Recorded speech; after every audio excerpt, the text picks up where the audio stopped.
ისკადა რავი წმინდავენ. რა არ მოიტანეს, მაგრამ სუნს ვერ წმინდავენ. მეორე ჩანაძირი მანქანიდან სულს ვერასდროს ბიჭებო ვერ გაიყვანთ. აი ეს ცოტა ისეთი განცხადებაა, მაგრამ პირდაპირ ვამბობ, რომ ჩანაძირი მანქანიდან სულს ვერასდროს ვერ გაიყვან და ადამიანი, რომელიც კვდება მანქანაში, იმ მანქანიდან სულს ვერასდროს ვერ გაიყვან. და პრობლემა რა არის ახლა?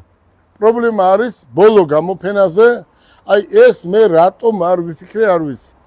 ბოლო გამოფენაზე რო ვიყავი, აი ზუსტად ბოლო გამოფენაზე თქვეს რომ არის ადამიანი, როცა ესეთ მანქანას ყიდულობ, შენ ვერ დაგიმტკიცებენ, ვერც შენ დაუმტკიცებ, რომ აი ამ მანქანაში კაცი მოკვდა თუ არა.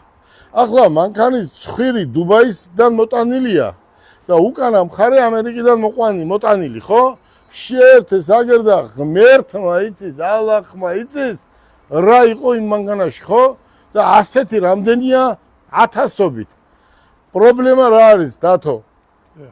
პრობლემა არის ესე თქვეს, რომ ვერასდროს სუნი ვერ გავა ასეთი მანქანიდან, კაცი თუ ამ მკვდარი, ვერც შენ უმტკიცებ, რომ არ არის მკვდარი და ვერც ის ვერასდროს ვერ დაგიმტკიცებს. რატომ?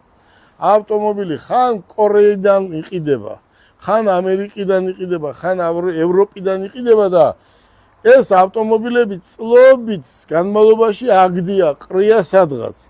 მერე ყიდულობენ თქვა დაბალ ფასებში, არემონტებენ კიდევ წლების განმავლობაში და მინდა მთელმა მოსახლეობამ იცოდეს და ვისაც ყავს ასეთი მანქანა და ვისაც თავი ტკივა.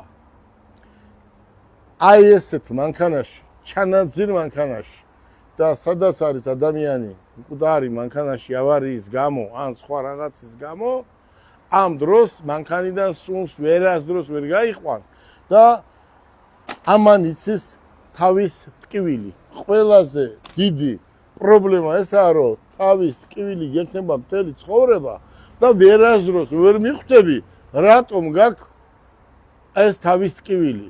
რატომ გაქვს, კაცო, ახალგაზრდა კაცს, რატომ უნდა კონდეს ესეთი წნევა, ხო? ეს თქვათ, მაგალითს ვამბობ, მაგალითს ეს არის ყველაზე ცუდი. და ამიტომ მე ურჩევ ყველას, ნუ იყიდით დამტროულს, აწყობილს, ქუჩა-ქუჩა.